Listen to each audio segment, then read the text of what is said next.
हमनानै लाबोनांगौ बिनि खामानिखौ मावगोन सनितपुर आरो बिश्वनाथाव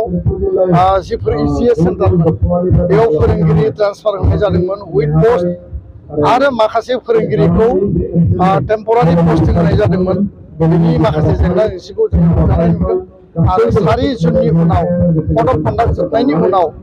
जोङो बिनि जेंनाखौ सुस्रांनो हागोन आरो बेयाव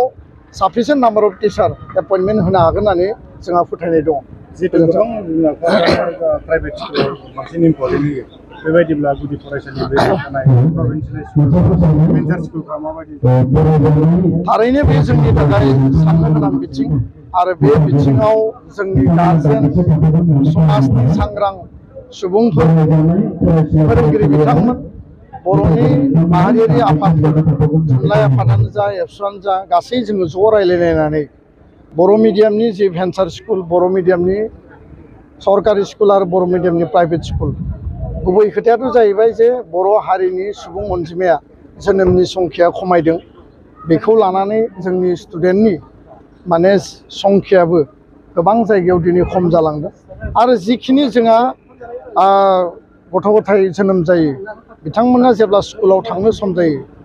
3 बोसोरनिफ्राय बा 2.5 बोसोरनिफ्रायनो नार्सारि बा प्रि नार्सारियाव फैयो बेयाव अंगनबादि सेन्टारफ्रा प्रपारलि क्लास जाया आरो क्लास जायैनि थाखाय थोंजोङै प्राइभेट स्कुलाव होयो बे बर' मिडियामनि UN एकाडेमि बाथौ सोलोंसालि बा माने ब्रह्म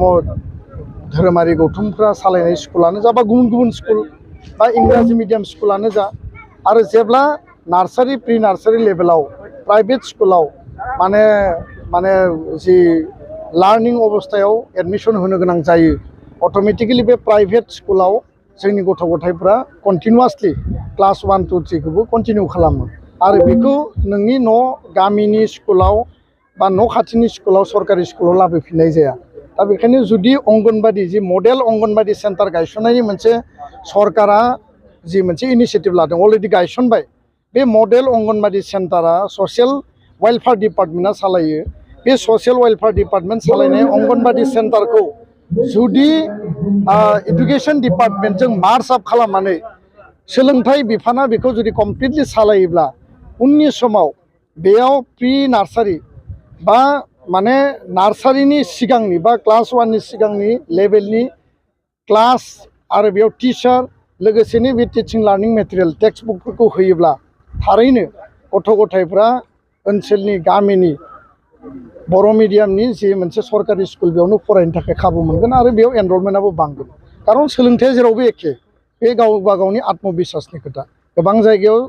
जोङो क्वालिटिखौ नागिरनानै मोनसे कम्पिटिटिभ माइन्डसेटखौ नागिरनानै गार्जेना गावबा गाव चइस खालामो आरो बेयाव चइस खालामनायखौ रावखौबो बादा होनो हाया खिन्थु जोंनि सरकारि स्कुल भेन्सार स्कुलाबो थांना थानांगोन प्राइभेट स्कुलाबो थांना थानांगोन बेनि मोनसे सावरायलायनानै